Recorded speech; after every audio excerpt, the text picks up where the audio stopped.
Hi, I'm Eva Noblezada. I'm currently in The Great Gatsby, and you are watching Drama Club with Matty. Flawless, don't do it again. Perfect.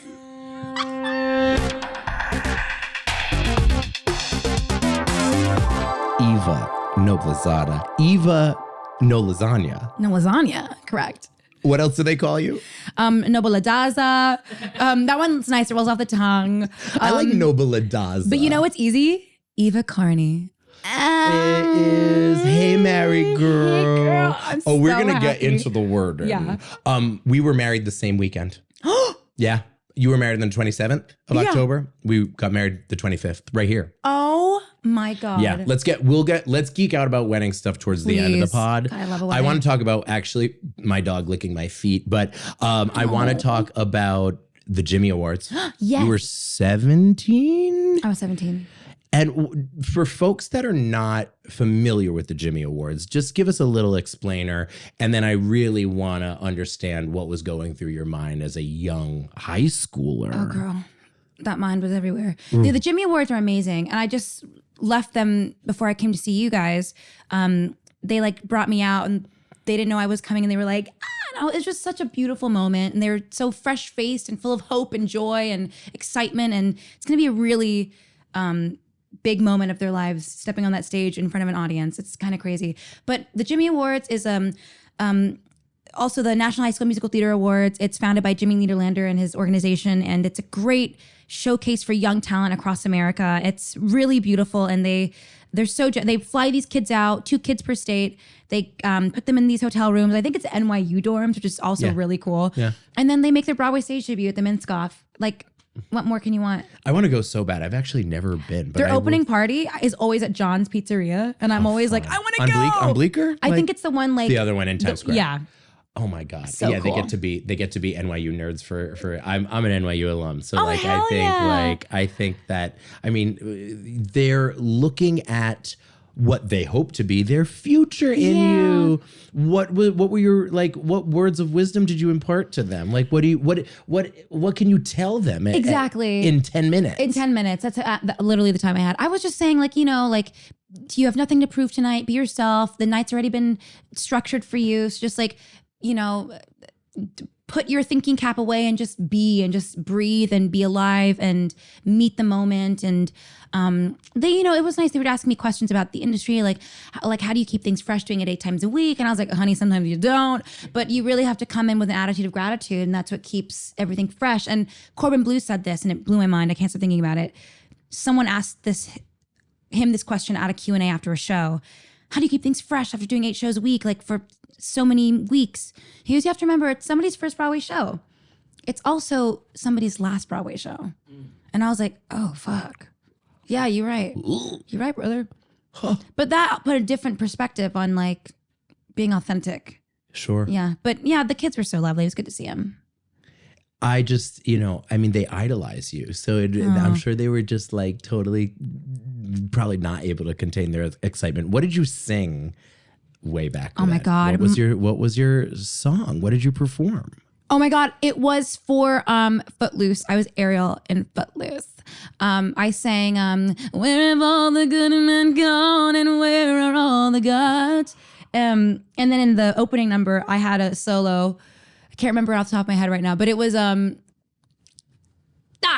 It'll come back to me randomly in 10 minutes. I'm sure it's on the internet. It was pretty fun. You have a pretty lively internet social media footprint. Oh, I'm chronically online. Yeah. Yeah, I love to be online. Me too. I love it. How do you manage it? I think I just don't give any fucks anymore, Matty. I think like somebody once tagged me and they're like, you're known for being a bully. And I was like, yeah, to bullies. You're next, bitch. You're next in line. Sit down. I love bullying bullies. I think bullies are losers. I think they smell like shit. I think let's bring back calling them out. What really gets me is that I look at some of these bullies and it's so clear that they were the ones who were bullied. Yeah. And that they've not evolved to a point to actually identify themselves as, oh, I'm doing what was done to me. And I think it's happened, again, the fact that we've, as an industry, really relied so much on social media now, we're and this is happening in so many different circles. It's happening in news. It happens in sports, where everybody can have a microphone, so everybody can be an expert, even the people who are not the experts. But for whatever reason, the loudest voice is amplified with no credentials whatsoever. No credentials, not a real thought forming behind their head. It's just being triggered by yourself. How do we switch back to a place where like we're celebrating Broadway online? Yeah, I think just more positivity, more kind words, more praising. When I see a video, if I like it, say something about it. And if that means I'm commenting on 10 videos in 10 minutes, great. I'd rather comment, you are amazing. You look so beautiful. What a voice. I can't wait to see that. And I'm not lying. I don't lie for free. But what kills me is just like people tagging you in things. It doesn't kill me, just really annoying. Like tagging you in things or putting something so heinous of a comment on something that you know you're gonna see. I'm just like, not only is that bold, that's mean. And you must have been bullied. And I feel bad for you. And then I get into these like long-winded DM conversations with bullies. And at the end, they're like, I was just having a bad day. And and I'm like, great, girl. Don't sometimes they just want your attention? Oh, for sure. And then I'm like, damn it, I gave it to him. Sure. No, I've been there too. I get an I love you, but we all get those I love you, but. Yeah. But what, sis? But what? But what? Go ahead, continue. Why? No, ellipses. I want to hear it. Have you, I mean, is there something recent that sticks out in your mind where like you were able to correct somebody on bad behavior? I mean, people are just, you know what I hate? This wasn't online, but I hate when people will sit in the front row knowing they can't film and they'll go like this with their phone and they'll look at you when they know you're looking at them. There's almost a look of like, and what are you gonna do about it? And I'm like, yeah, you got me. But if I could do something about it, I would make sure you're recording when I beat your ass on Schubert Alley. You know what I'm saying? Shout out. Yeah. I might have rage, but I think that makes sense for women. No, that's you're justified in that. Thank you. You're justified in that. Thank you so much. Yeah. Are these viral moments important to the success of a show or even a performer? Like, do you want to be filmed in those moments? No. Why would I want your shitty iPhone video to be an advertisement of a theatrical performance? Do you know how dumb that is? I mean, you know what I'm saying? Like, theater is a medium meant for a full body sensory experience. It's not meant for an iPhone in row J. Nana's hands are shaking as she's filming it, and you can hear, and then you post it online and be like, we saw The Great Gatsby. 1, thanks for coming, sis. Appreciate it. 2, you can't film in the theater. 3, don't tag me in it. Why hasn't everybody band together and decided? Like, I do actually think that there are some performers that actually want to be filmed. Yeah, I think some performers want to be filmed, and it makes sense if you had like a great matinee where you're like killing the vocals and it posts. That's great, but then also, you know, a double end of the sword. Theater's not very accessible. So a lot of videos people like to watch. I mean, you know, I don't want to sound hypocritical, but I grew up loving bootlegs because it's all I could afford. Watching a slime tutorial online. Lifeblood for us. Yeah. Go get my blanket, a bunch of snacks upstairs. I'm in there the whole night and I'm watching Shrek twice. Same. I'm watching Sutton Foster twice. Same. But I think like my problem is not that the bootlegs exist. My problem is, why are you making it so obvious that you're taking pictures and filming in the theater? Because we can see you. This is not AMC 25. We can see you, we can smell you, and we can hear you. Especially I don't know. I just think it's basic like social knowledge. I think folks have gotten out of touch with each other. Yeah. I mean, it's really, and we've spoken about this a lot. It's just people just don't know how to act, period. Yeah. And then they have to sit in dark space with a lot of people. It's no different than being on a plane with people. Sometimes you're just like, wow, the bad behavior is crazy. Now, there are solutions to that. Oh, for sure. You just appeared and you star in that beautiful pro shot of Hadestown. Oh my God. Were you happy with how that came out? I'm still kind of floored by that. It was one of the best movies that Reeve and I've ever seen. Like we were in the cab home and we were like kind of silent. I was like, baby, you're remarkable. And he was like, you're remarkable. We were just like, there were so many things that we loved from that movie that we have to see it again. I feel the same way. Yeah. It was so cool to sit and experience. Did you see it that first time with my we first saw it at the same time? And then they were like, come up and sing. And I was like, fuck you guys. You guys sounded great. It was incredible. I tagged you all. But it was such a fun way to re-experience it. And this cast has been together since 2019, even before, really. And then you reunited in 2025. Yeah. A lot of life has happened. Oh, girl. That was, I told Amber, this show is so difficult for a lot of us. Like just the traumatic parts of putting on a show, traumatic specifically for us doing Hadestown, and just the things that happen behind the scenes that were soul shaking. And at the same time, we're doing a production that we're putting our whole pussies in it every night. And because we want to, and it's heartbreaking. Like the material is not fun to do. It's rewarding, but it doesn't necessarily make my body feel good doing it. I look at the love of my life when I lose him every night, twice. And then you do it again. And I do it again. And we're singing again. And we're singing again. LOL. But it did feel like, this is so morbid, and I love it. No. It's almost like we had to dig up the bodies of these characters that were dead.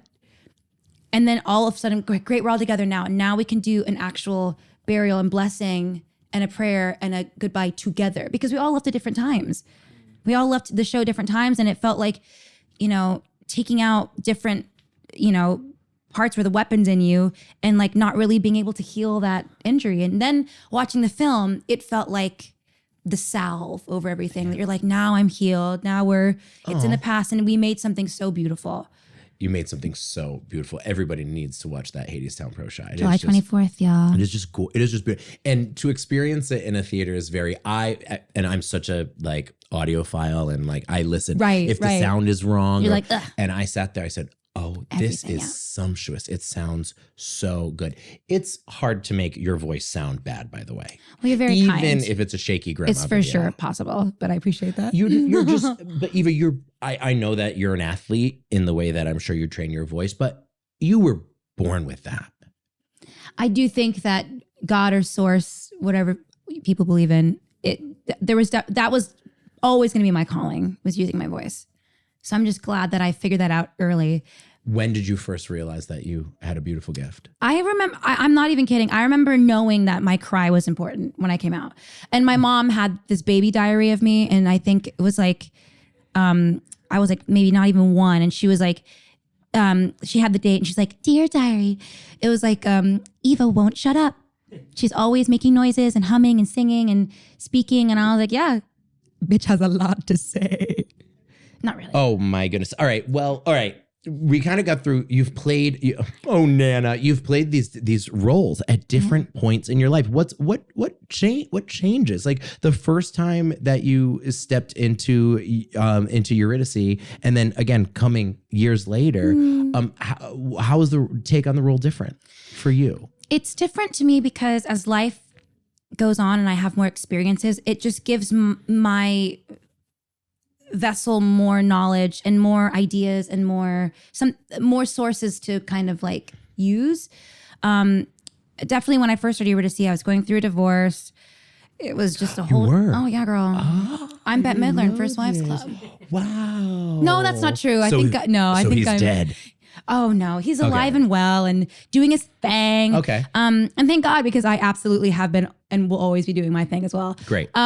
There's closure there. Are you friends? No. Okay. But I wish him all the best. I don't need to be like Priyanka Chopra says, I don't read my books backwards. Love her so much. Literally obsessed with her. Obsessed with her. One of the most beautiful men I've ever seen in my life. Yeah, I wish him all the best. To be honest, I don't care. Okay.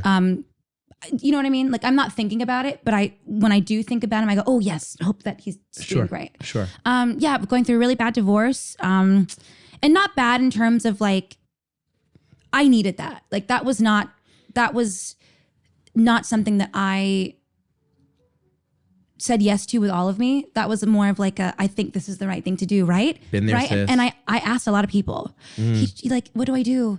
Right? I should do this, right? And they're like, and this is after he proposed. And I had said, I was I don't know. I freaked out, went back to our hotel room and I was I called 3 of my friends. And they were I was what do I do? I should do this. And they were what, right? That was your answer? That was my answer. But then I said yes. And I'm glad I did, because it taught me so much about myself through a lot of uncomfortableness and discomfort, LOL.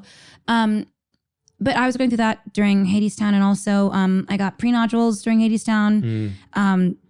I literally sounded like I was smoking 8 packs a day. Oh God, voice of an angel ruined. And it just, yeah, truly. I would wake up and I'd be like, I just couldn't phonate. It was crazy. So there was a lot of, I was drinking so much back then. Like I would wake up and be like, coffee, martini, gin on the rocks. I was definitely going through a really dark phase of my life at that time. And then I was also like starting a new relationship. And starting a new relationship is exciting, but also like people bring baggage that they don't realize that they have. And if they do realize they have it, it's like close to the chest a little bit. So it was a really hard time in my life. And, I was rocking a really hideous Dora the Explorer haircut and kind of. Oh, come on. I mean, it was cute sometimes. No, it was cute. I was so not in my body. Okay. And I felt so uncomfortable. I felt ugly. Oh. I was being bullied a lot by my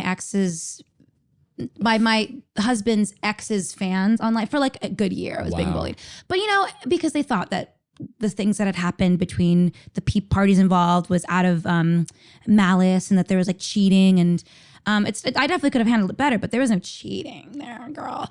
But y'all can think what you want because you guys are obsessed, so that's fine. Everybody wants to make up a story or narrative that makes sense to them. Yeah. But through it all, girl. You were able to perform and show up, which is this is what you do best. Yeah. And then you met somebody really exciting and new. Made a best friend. He's my best friend, and we fell in love. When you entered, like at what point did you realize? Were you like in love immediately, or did it take some time? And were you nervous that we got to keep it professional? We're gonna mess this whole thing up. We both definitely met and became best friends almost. And you had never met before, or we met during my audition. Okay. And then we got. And what year is this? 2017. Okay. I believe it's June or July 27th, 2017 that we met.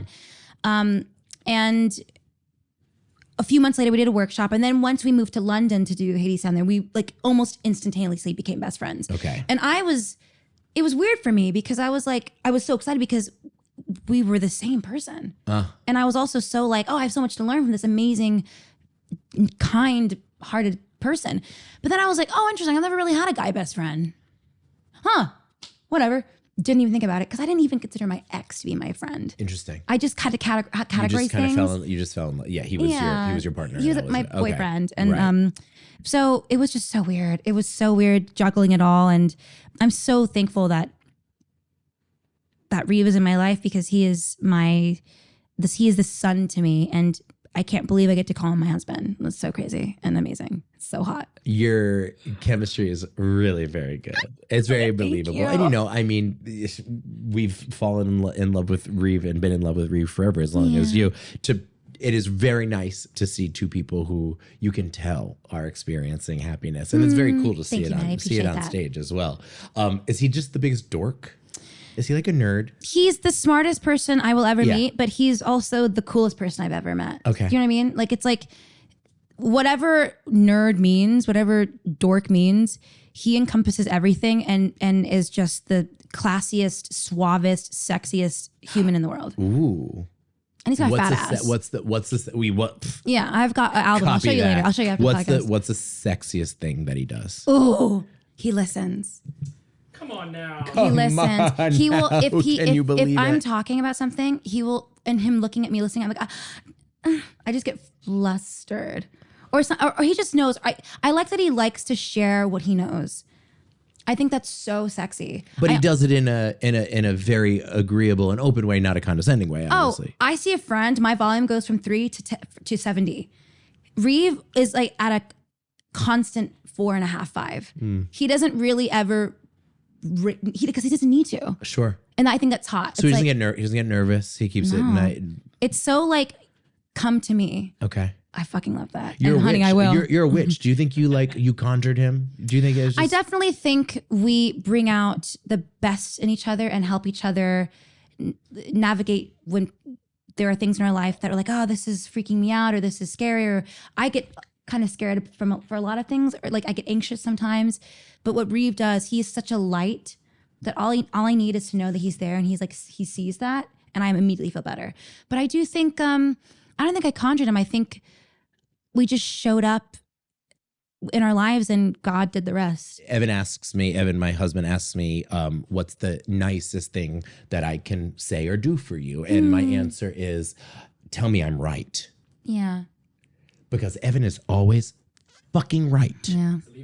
Oh, the worst kind. What are you? Nope. I'm a Taurus. Oh my God.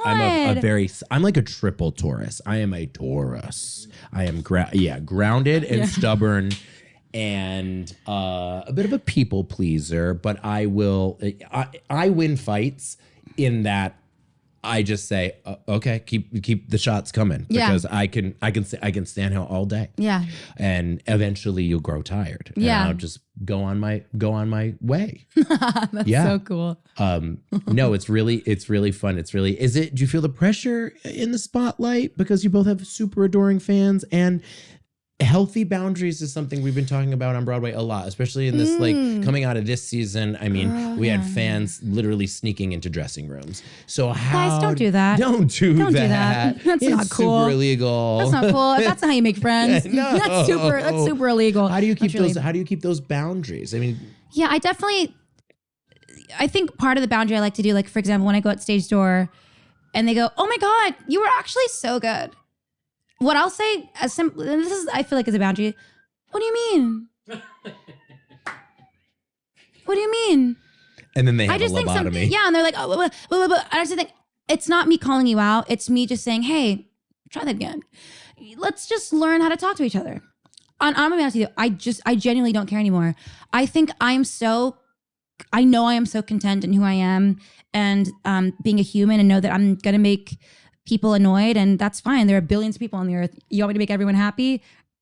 Boring. Not possible. Sis. Boring. Not possible. You know what someone said? You're not everyone's cup of tea. Sometimes you're someone's ayahuasca. Ooh. I love that. I love that. I mean, you make somebody vomit and shit at the same time. Then you'll feel really. Open that air hole. Have you done ayahuasca? What's that? No, I haven't. It's on. Well, here's the thing. Here's the reason why I haven't done it is because I too was in a long-term relationship and we were engaged. And he made his thing ayahuasca, and I realized that actually that wasn't solving our problem. Yeah. He was finding himself and doing whatever, but I realized that that doesn't seem like it didn't work for him. Makes sense. Yeah. I mean, but he's since been on 16 ayahuasca retreats, and I'm like, damn, he got time. I think you're like, yeah. So it's not my thing. He didn't get the first time? It's not my thing. Yeah, it didn't work. Wait, you had this beautiful wedding in New Orleans. We got married at the same time. I literally brought my tote bag that has my artwork because I made the artwork for our invitations. I did a watercolor and scanned different cutouts. Did you have to paint? I love to do art. I love to do little watercolors. You're a crafty girl. I'm a crafty girl. I need somewhere to put. I have ADHD. Not that I think that's a superpower, honestly. I need somewhere to put that extra energy because I'll put it to shaking ass, which I think those are all beautiful things that God created. But I don't have the shaking energy. Ass God for created a an reason. ass to shake it. Also watercolors. And acrylics. And I've been doing this thing with air dry clay. Are you a crafty girl as well? I kind of do drag sometimes. And so we have a whole closet of stuff. I want to come see you. So yeah, she's ready to go. Girl, okay. She's ready to go. The glue gun is always a hot fix. Yeah. I love a hot fix. Do you use hot fix to rhinestone stuff? Yeah. It's really therapeutic. There's something about it that you're just like, oh God, you look at these millions of little rhinestones. You're like, at some point they need to That's be gonna go on my tip. hot fixed to something. Yeah. Oh, I love nipple rings. That must take so long though, because I see those really long time. rhinestone encrusted corsets. Yeah. It's pretty. We did this by hand. I'm like, No, that's crazy, awesome. No, it's wild. No, it's really good. Again, you kind of find yourself in these little. Yeah. But what you do on stage is so. I mean, it is so big because you're on these the biggest stages, and again, and you're working with material that is can be so heavy and so gut wrenching. It's so big and it's not me. What's coming up that you're super excited about? Honestly, this movie, because it's a really beautiful way of just going into a theatrical space with a medium that is so it's the cameras were like a fly on the wall. They shot it in a way that was I don't even know they were there. I mean, we did, but it felt in the moment like they were not there. There are shots that were so effective that you could never have witnessed on stage. They do the shot from hell looking so up, which cool. you'd never, unless you were literally in the trap door. You would never even know what that looks like. Oh, it was so cool. Yeah. It was so, and I actually had never, every time I saw it, I always sat in an orchestra. So I never got mezzanine view. So I never had a sense of the turntable or. And now you're seeing, you're like, whoa, it's a whole, it's very like, very epic. It's like the planets like orbiting around each other. I'm also excited for like having a break because I've been working nonstop. Okay, Leah, let's talk about this a little bit. Yeah. I mean, are you a proponent of the 8-show week? Do you think we need to cut back a little bit? I think we need to have more grace. Okay. Tell me more about that. For example, I called up mid-show a few days ago because I came to work. My voice was fine. I was like, I can do a show. And then I get out to do Absolute Rose. And my first line, I'm paralyzed with happiness. And I went, I was so scared. Mind you, I've been used to kind of navigating around having an injury. And it gets better. I mean, the fact that I have an injury and I've been able to do Sally Bowles and try to do 8 shows a week. I haven't done 8 shows a week for a bit. And I used to give myself a lot of shit about that and be like, you asshole, you loser. And I'm like, wait, I have an injury. That's like somebody with a sprained ankle who's a runner being like, oh, I can only do a few marathons a year. Still quite impressive, I think. I think 8 shows a week is doable to a lot of people. And I think money's important. I think let's raise the minimums. Maybe we wouldn't have to do 5-show weekends. Maybe they could be optional. Maybe we can vote on it as the cast members who are actually doing the thing. I think people who do 7 shows a week are awesome. I think especially when you have a lot to handle, when your load's quite heavy in a show. But I think we need more grace. I think we need more grace from producers that are like, oh, you're sick, but you can do the show, right? Oh, we really need you to do the show tonight. Like that kind of thing. It's really icky. I think we need more grace from people who know theater and shows to be like, oh my God, why weren't you in tonight? I came all the way from Peru. I get it. I'm disappointed too that I was in the show. But if I would have done the show in the condition that I was in, it would have been really caca. And that ends up on the internet. Yeah, viral and moment. that exactly. And makes my injury worse, makes your experience not worth your ticket that you're paying. So it's a weird dance we do. We ask a trademark question: if you could ban anything from Broadway for the next 25 years, one thing, it can be anything. Yeah. What would it be? White supremacy. I just think I don't know. I think people who have been so used to doing plays that are about tragedy and oppression, let's create another narrative of, something more liberating. I don't know. It's coming across literally every single person who sat in that chair has said something along those lines. Like, has Broadway gotten to a point where it's so much better at just like making statements but not making change? Well, then the statement, it's erased. It's hollow. Yeah, it's hollow. Yeah. I don't know. I'm not sure what changes. I trust the artists more than I trust the people with the money. Always. Because people with the money, I don't know where that money's coming from and where your loyalties we know where lie. some of it's coming from. Yeah, and it's not coming. It's coming from BlackRock. It's coming from. It's so wild to me. I don't know. I just think that's the spooky part of the industry that I'm like, that's scary. I don't get you guys. You guys are in this weird.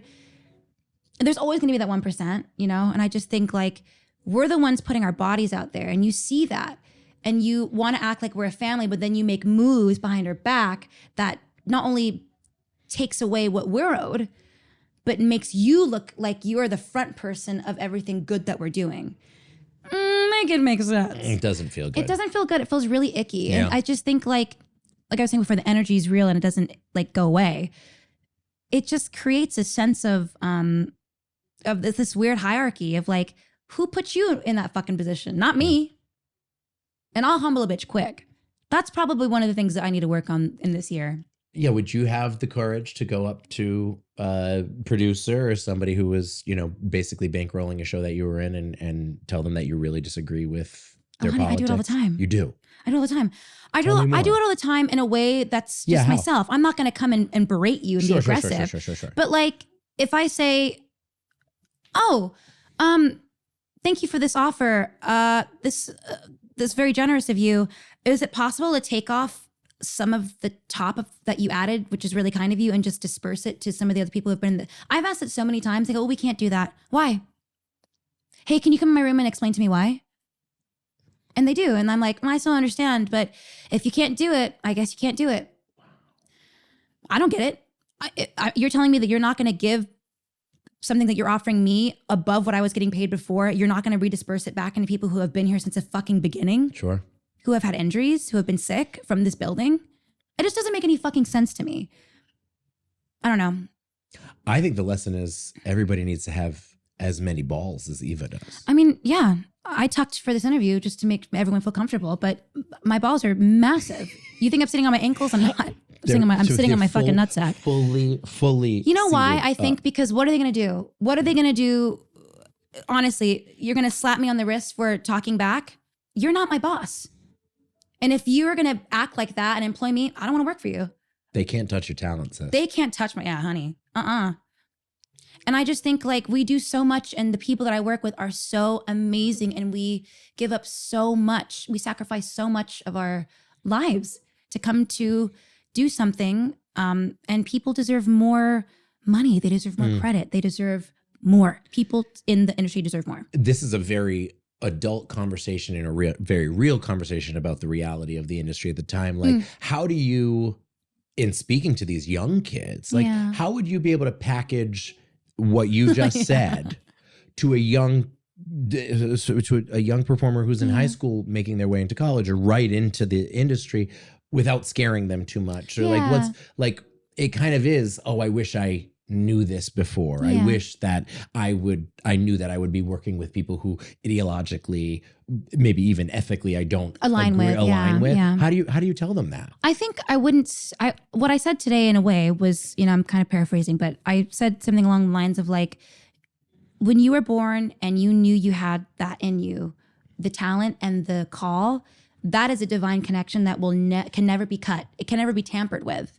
So remembering that should already make your vertebrae stand up taller and like you have a purpose here and your purpose is extremely important. I said to them, I'm like, especially today when people are being censored, we need artists that are loud and authentic and courageous more than ever. So that divine connection, I also should have mentioned to them, like, you're going to be in an industry where people are fickle. The industry is very fickle and they're fake.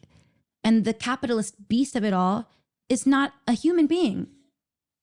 It's not a living thing. So taking care of your vessel and keeping it like ready and loved and cared for will keep this connection open and ready for what's to come. I don't need to worry about what's going to happen in 5 minutes. God's got me, Spirit's got me. But I know that I am now, and that if something comes in that I'm in danger of, I got my fists and I can use them, bitch. I got my sharp tongue. And I've got a big heart and I'm a good person. I think knowing those things just keeps you ready. I'm not a perfect person. I fuck up all the time. That's such good advice. It's such good and advice. They were ready. Like these kids, they were listening and they were nodding. And I'm like, you guys got it. You guys know where you are and how you got here. How do they spot the fakes? I think you just know. You know. I mean, we know. And kids, if anything, have less... They've made less agreements in life to burden them and to burden their mindset. So it's like, you remember when you were a kid and like, be like, hi, honey, this is your dad's friend. And you were like even as a kid, you're like, and dogs can tell. They can do it all the time. Right? Creatures can tell when other creatures are being weird. Mm-hmm. I think the big issue for me that I struggled with that I didn't want to bring in because it's not about me at the time was like, you don't have to trust everybody. Like you don't have to also please everybody. Right. That's actually impossible. I'm a born people pleaser, it took a really long time for me to lose that. It's super hard. It's super hard. I think if you're born a misfit, you're taught that, people are inclined to not like me, so now I need to work extra hard to make sure I'm funny or I'm good looking or I'm doing the thing that's going to overcompensate. And overcompensating is a thing, right? It's such a performative thing, it's too. Such a performative A lot of performers do that, and I struggle with that. I struggle with like trying to use all my free time to like be the perfect version of myself. And I think it's a waste of time because it takes me out of the present. You're better doing clay and watercolors. Yeah, I mean that I did tarot, and they were like, I pull them all the time at my house. Okay. And I always tell me about that practice. I always do my moon affirmations, my goddess cards, and then I do one prompt question. And it was like, who would you be without the labels? And who would you be without the judgments and opinions of others? And I was like, whoa. So that's been kind of my we had a big moon the other day in Gemini. And then of course it's the solstice this weekend. And I'm like, sure. What a beautiful question to like illuminate those parts of myself celebrating the solstice. It's really cool. That's really fun. Do you get more in touch with that now that you have Reeve as a partner as well? Do you share that with him? Oh yeah. He's, I never thought I could never dream in a million years having a partner that is so supportive. For my birthday a few years ago, he bought me a witch's broom. Yes. And he from Enchantments and said, oh man, I was running through Times Square. And I'm like, you, Reeve Carney, ran through Times Square with a broom. Because it was my present. That to me is one of the most romantic things I've ever heard of. That is so romantic. I love it. Take me to the wedding. I want to go to the wedding. All right, well, New Orleans. Yeah, honey. And now, obviously, for those of you that are familiar with Hadestown, obviously set against the backdrop of New Orleans. Yeah. Did it have more significance beyond that, or you just felt that you lived in this city. world? Okay, great. We've been. I think our wedding was our 6th or 7th time going to that city together, and we already have another trip planned. We love New Orleans. It feels like we've been there before. The people, the culture, the music, the food, the art, the history, the legend, the ghosts. The ghosts. We've done ghosts. We've probably done about 20-something ghost tours in that city. The same one, but we love it. We're obsessed. You could probably. Well, the day after our wedding, we booked out like 125 person ghost tour. So like, really? And it was like split up in groups. So as we're going through the city, you're walking past like the groomsmen, you're like, ah! And everyone has a drink, and it's just a great city. That's so fun. So fucking cool. Yeah, your heart. Would you ever move there? Yeah. Yeah. Hell yeah. I think. I mean, Reeve and I are like looking at houses now just for fun. We're always on Zillow. Same. Where are you looking? We're looking everywhere because we want more space, but we don't know if we're ready to buy. We don't really think we're in that place to make that commitment financially. Okay. And also, like, if we decide to have kids soon. Are you thinking about Everyone's like, oh my God, are you at the Tribeca Film Festival? Everyone's like, you're pregnant. Rude. And I was like, 1 second. I was like, girl, I'm snatched Martini, please. Yeah.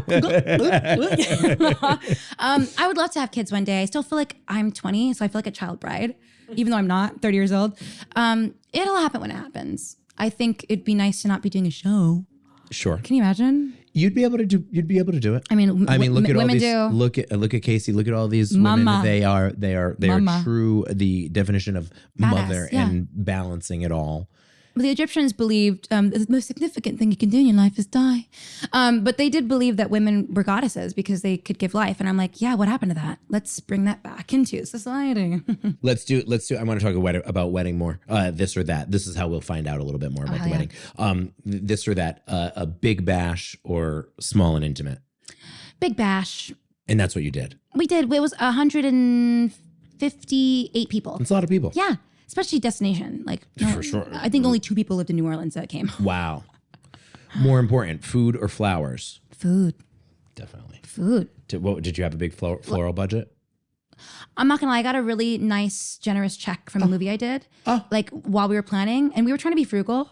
And I was like, fuck it. Let's do the lace linen. Yeah. We went crazy. And we deserved it. Band or DJ? Band, baby. Band. Who did you hire? My husband, from the second we were planning our wedding, knew what musicians he wanted.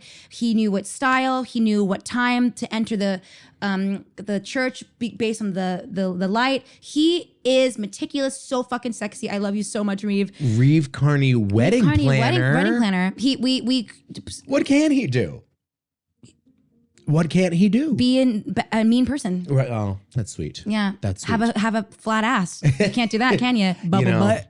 That ass was looking pretty juicy on stage today. The ass is really. I have the album. I'll show you after we're finished. And that pro shot gets real honey. close. I was like down, lower, lower, a little up, face up. Does he do squats? No. What the hell? God just took his time making it. You know what I'm saying? See, Yeah, I know. For me, like I'll go to the gym and nothing. Yeah. Not fair. Yeah, whatever. God I have gave it tits, to him. though, so That's fine. fine. Yeah. Hey. Wedding party or none at all? wedding party. Did you have bridesmaids? Oh yes, wedding party for sure. Right. Oh sure. We did. We did not. Did you not? Yeah. No bridesmaids. No groomsmen. No nothing. Yeah. And when I saw them all come to the church all dressed up, I was like, it literally looked like a lineup of like Greek goddesses. Oh. I wanted to French kiss It them helps all. if you have attractive friends. Hey. And then they're hair all and really makeup, hot. obviously, just makes it better. Settles it in. Traditional service or just wing it? Traditional service. We had our friend John Briones marry us. And we had like a candle lighting ceremony to like bring our families together. It was a really beautiful ceremony. It was so quick. Did you feel that when you so got married? fast? So fast. We did it. I was crying the whole time. We were done in like 30 minutes. We did it in the park right over here. We did it. Yeah. Our little favorite spot by the pool in the park. And then we came back here and we had a brunch. I mean, it was, That's nice. Anyway, it so was intimate. But so fast. In fact, it was fine for me because actually I just came off of a wedding this weekend and it was just the longest. Like the rehearsal dinner was longer than like my entire wedding. And I was just like, okay. And my husband was looking at me. He's like, "Are you hanging in?" I was like, "I'm hanging in." He knows you, yeah. I'm hanging in. But yeah, the only person who was like, that wedding was too short was my mother-in-law because she just wanted to have like a good old time. She's like, it was like over. I was like, I know. What can I say? What can I say? We're gonna be here all I can't wait to get our wedding video. We're supposed to be getting it in like a few days. They said 7 to 8 months, and I said, when is 8 months? And Reeve was like, in 5 days. I was like, okay, I'll wait to email until 5 days. I'm so Will you excited. put any of that online, or is that for private? Maybe we've just like the Vogue thing was enough. Okay. And people were like, did you guys like collaborate? I was like, not really. Our photographer just does pictures for Vogue. And our first photographer. We have so much of our life online that I'm like, I'm like, let's pop open a vintage bottle of Champers, pull a projector down, and sit in and watch the movie. That's I'm so so excited. fun. Did you do honeymoon? Not yet. Okay. We literally did wedding, 5 days family vacation in New Orleans. Okay. And then we fucked back off to London and the Cabaret in it. Right. Straight back into the shower That's a real hard left turn. Yeah. Where are you gonna go for honeymoon?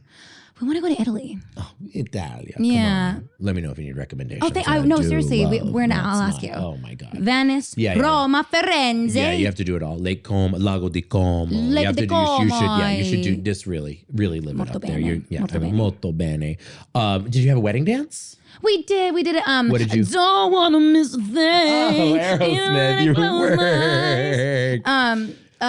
He knew, like he picked that out so early on, and it's just so specific to us. And he is a big Aerosmith. Like Aerosmith's one of his favorite bands of all time. And I would listen sometimes when I'm like really depressed. I'll like listen to that song over and over again. And I'll be like, oh, I'm so lucky. And then my dad and I did "What a Wonderful World," and then him and his mom did a BB King song, "A Mother's Love." It was so beautiful. It's like perfection. Yeah. Do you have any advice for like newly wedded people, or people who are wedded to plan to be wed? I don't know. That's your partner. That's your baby boo. That's your love. Like that's so sexy. That's it forever. Even on the inside of our wedding rings, we have "To the Grave and Beyond," TTGAB, which is our tagline. We've been saying that before we even like when we first started dating. Wow. "To the Grave and Beyond." Yeah, that's your person. I think like. You don't need advice from me. Like love, respect, and honoring your union and your friendship is just gonna keep the garden fertile the whole time. Keep it sexy, girl. Keep it sexy, especially when your slap your man's ass more. Reeve Carney has a fat ass. Yeah, God, wow. It's so nice. Oh my! You know how many people come up to me randomly, like friends of mine, and they'll be like, "Do you eat his ass?" I love it. I love that. Hashtag Colin Cunliffe. Miss you, brother. And I'm like, I wish I could say yes. You should. I'll try it. Oh, I'd love to. I'm always hungry. Would he let you? I hope. Maybe one day. I think he's just so like. He's just like. It'll just take a Saturday night. I feel like when we're not doing 8 shows a week, maybe he'd. Okay, maybe when you're watching the wedding video. Yeah. Eva, I love you so much. Love you. This is so much fun. This is perfect. Really perfect. Where can people find you right now? Where can they follow you? You can follow me on social media. I don't recommend follow me in person because I do carry a mace with me and a taser at all time. You follow me, social media, Liv Eva Maria, or at the Broadway Theater until July 26th. Reeve and I are there doing Great Gatsby. And then we have some shows coming up at Green Room 42 that are going to be announced maybe today. So, we're in the city. And if you see us, say hi. We're really friendly people. Just don't follow them. Yeah, just don't follow us around. Don't do that to anybody. Eva, this was so fun. Thank Thanks you for so much. having me. You are absolutely as much of a delight as I thought you would be. Oh, you're so kind. Friends, I want to thank you so much for joining Drama Club. Obviously, you can follow us on all of our streaming platforms. You can check us out on Spotify, Apple Music, follow our YouTube channel, Instagram, and TikTok at Drama Club with Matty. Follow me at Matty Majacomo. Until next time, nerds, I'm Matty Majacomo, and this is Drama Club with Matty.